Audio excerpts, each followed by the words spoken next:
All right, welcome back.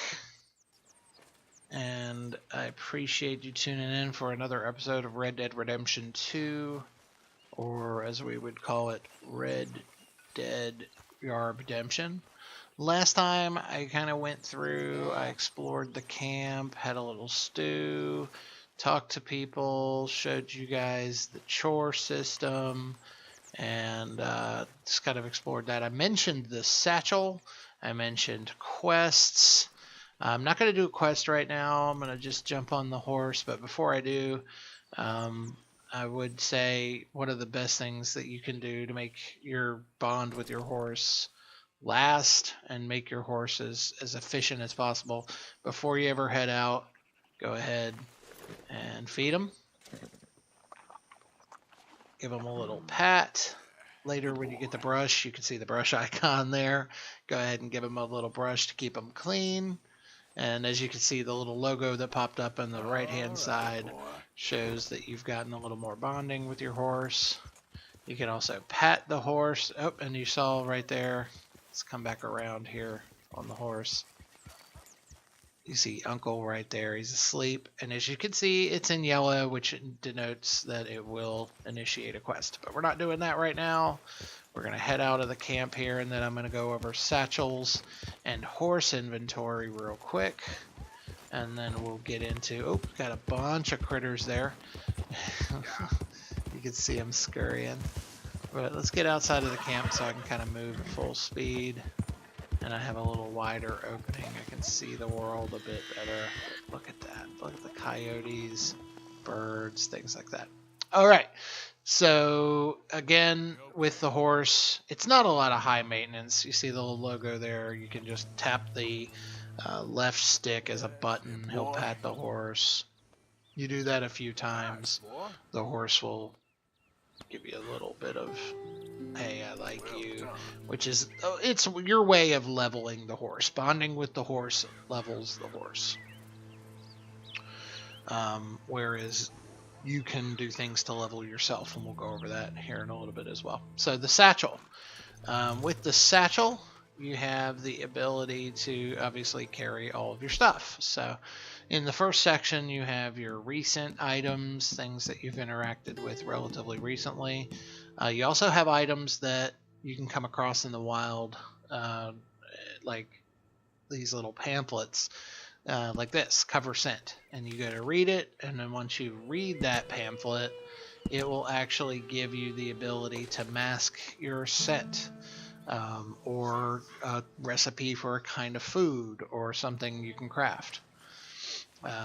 Let's go over here for a second, and let's go back into the satchel. Oh, and let's take a second to appreciate the fact that the horse just took a shit. That's right.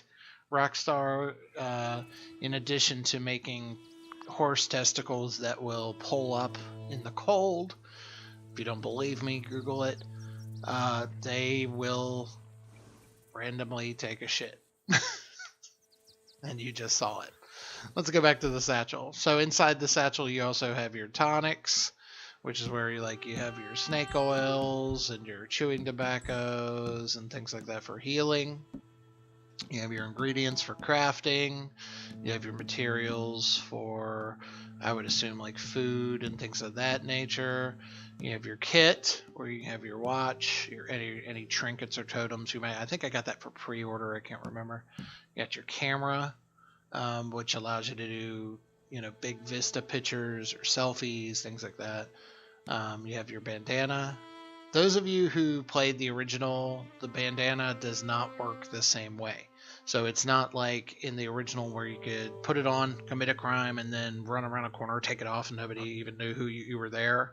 It basically makes it harder for the AI to recognize you, but if you stay in an area too long, you might as well have not worn it. So it buys you a little bit of extra time, but it's not like immunity like it was last time. Then, of course, you have your camp. We'll explore camps a little more later. Then you have your valuables. I kind of went over that when we went over the lockbox in the last episode. Those are things that you can donate. There's also some things in there that you can craft. So that's something to keep an eye on, because you can craft more of those totems and trinkets and things like that. And they'll give you reductions and buffs and things like that. And then, of course, you have your documents. And your documents are like all your journal, which we touched on very lightly in, I think it was like the second episode. But as you can see, this is where the first page ended.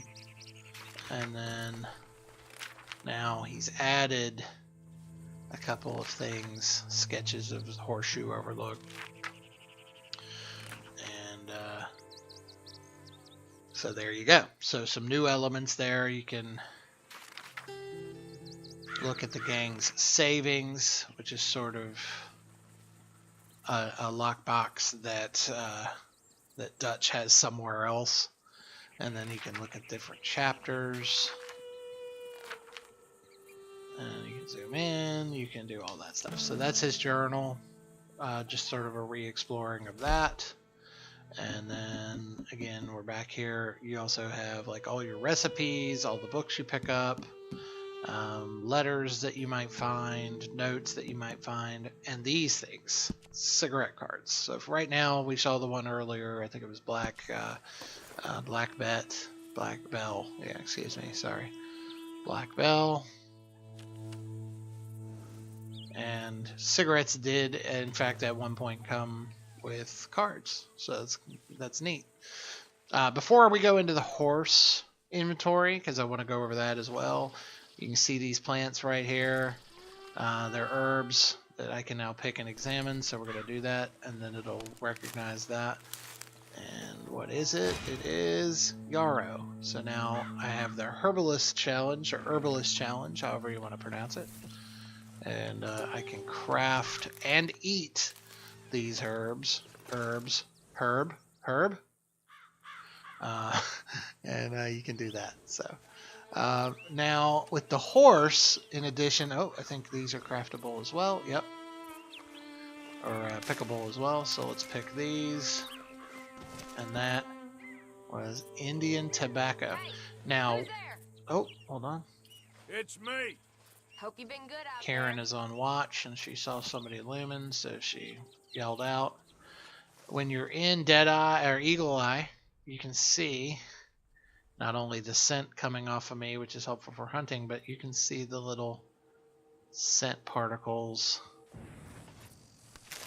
for herbs. So if you're standing in the middle of a field somewhere and you go, man, I really could use X herb for a side mission, I know it's sort of in the area. Oh, and that's the other thing. Let's go into the map. When you discover things, if you look here, there's now a sketch that Arthur has made denoting, I think that's yarrow, in places that yarrow is located. It'll do that with animals when you study the animals. And so a great way of going, man, I just don't know where anything is. You can also see those same sketches in his journal. When you go through, it's because I did the chore of chopping wood, he sketched that. And then, so you can see, I studied a deer earlier. There's a deer. We robbed train. So you can see these elements coming into play. It'll probably update later, but you can actually get little sketches of other things as he discovers them. So that's a really, really neat thing there. Okay, so it doesn't look like we got any more. Let's go ahead and discuss the horse inventory. So when you get close to your horse, or if you're on your horse, you can access the horse weapons by tapping the left button or holding it down, and then switch to the weapon you want. So that way, boom, and as you can see, now I've pulled off the repeater and I have the repeater out. You can also access the horse's cargo, which is very similar, of course, to the satchel, but now has this one right here, which is the little horse. So if I had pelts or other things on the horse. Now when you're on the horse, which we'll go ahead and get up here, you can hold down that left bumper and you have your options of accessing different elements. And as you can see, there's the hat, mask, foods, clothes, different potions, items, what have you.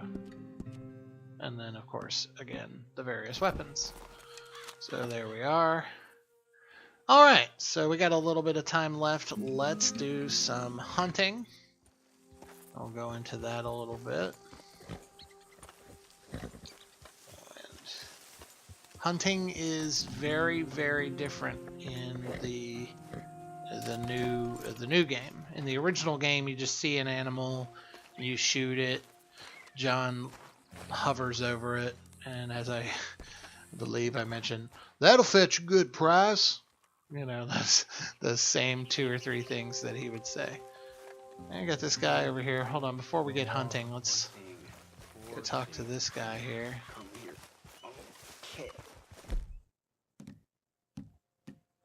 I don't want my weapon out, so. Come on, hold. Hey! Need a hand with your horse? Sounds good. Oh, God! Oh. Oh, God. Oh. I don't know if I got that guy killed or not, but damn. Okay. So, basically what happened there is it looks like he was struggling with the horse. I asked him if he needed help, and the horse kicked him in the head and killed him. Just to show you something here, because I do want to play it sort of honorable, if you then go and loot the dead body of somebody like that, you can get some items off of them, but as you can see from the little red circle, I did lose a little bit of morality. So won't be doing that again in the future, but I wanted to show you guys so you could see it. So if you come across somebody and you're not playing it, as dishonorable, or as dishonorable, I guess, as you could be being a murderer and a thief and a hoodlum. Don't loot dead bodies of innocent people, basically. The people you kill in like gunfights and stuff, that's okay. As with the first one, you can whistle and your horse will come running. Bit of difference in this one as opposed to the last one is you have to be within a certain distance. That depends on bonding as well. Now let's take a look around. And you see little sparkles there in the distance. Looks like we got some spices here, things like that. So let's see. These are mushrooms.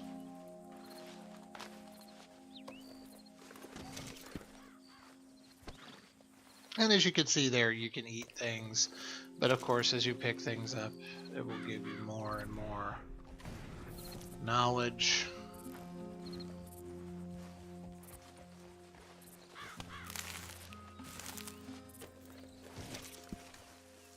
There's some creeping thyme.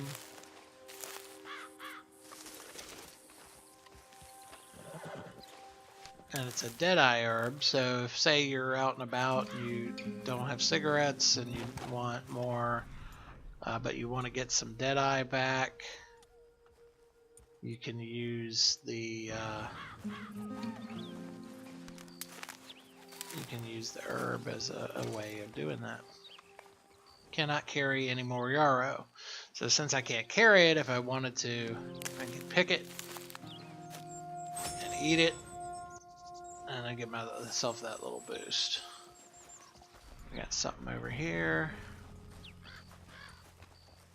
So I had intended, ooh, it's got some berries here. I had intended to do some hunting to show you guys how that works. I didn't expect that dude to get killed.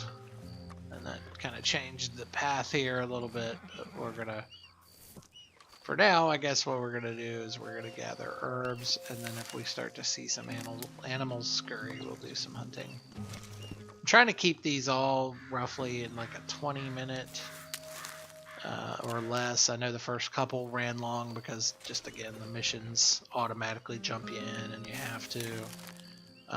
But I am trying to keep these sort of short and sweet. Oh, and there we go. There's an animal right there. Some deer. So what we're going to do is we're going to pull out the bow. We're going to crouch down. We're going to go real slow. You can study if you get close enough, which doesn't look like I'm going to be able to do that.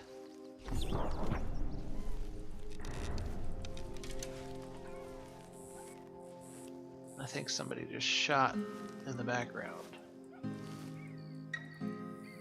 and scared the damn deer off.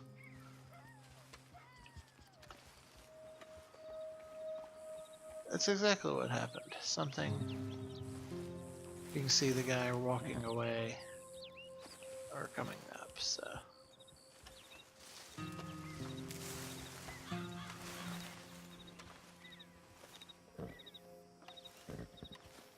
There was clearly some shooting. And as you can also see, well, let's tell you what, there's this little white circle here. Little question mark blips indicate a stranger, and that might initiate a little side mission. So I think we're going to have to forego hunting this time. I just don't think it's going to work out for us. So we'll just go ahead and explore this element here. Because we went over inventory and crafting and that kind of thing. Or we didn't go over crafting, but we went over inventory and picking herbs. So let's come talk to this stranger. They can get lost. I have never been so insulted in all my life. Really, laughed at. Balderdash. Are you quite certain you're not a spy? Those wretches will do anything to destroy me. My theories are correct, and I can prove it. What are you doing? I am the leading amateur paleontologist in the nation, and not one university will hire me because, unlike them, I actually have ideas. You're a what? I study dinosaurs. You know, big lizards.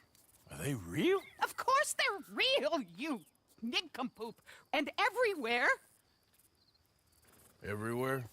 This state was once a vast, shallow sea that had the most incredible animal that could walk, swim, and fly. Quite unique. I call it Totalisaurus. Just for now. I'm trying to gather all the evidence. This Deborah McGinnis. Arthur. Good to meet you. Could you give me a hand here, please? Of course. Yeah. Listen, if you find any of these bones around the country, send them to my homestead at Furwood Rise in Cumberland Forest. Or mail me the locations. I'll reward you handsomely for your efforts. Sure. Why not? And we'll be proving a lot of stuck-up buffoons very, very wrong. Which, trust me, is the very best thing about science. Good day to you, sir! Alright, so following that, you saw the little screen there. Cut forward just a few seconds here. This is where we're going to stop. And we'll pick up exactly from right here next time. And so if you enjoyed it, as always, like and subscribe. And thank you so much for your time.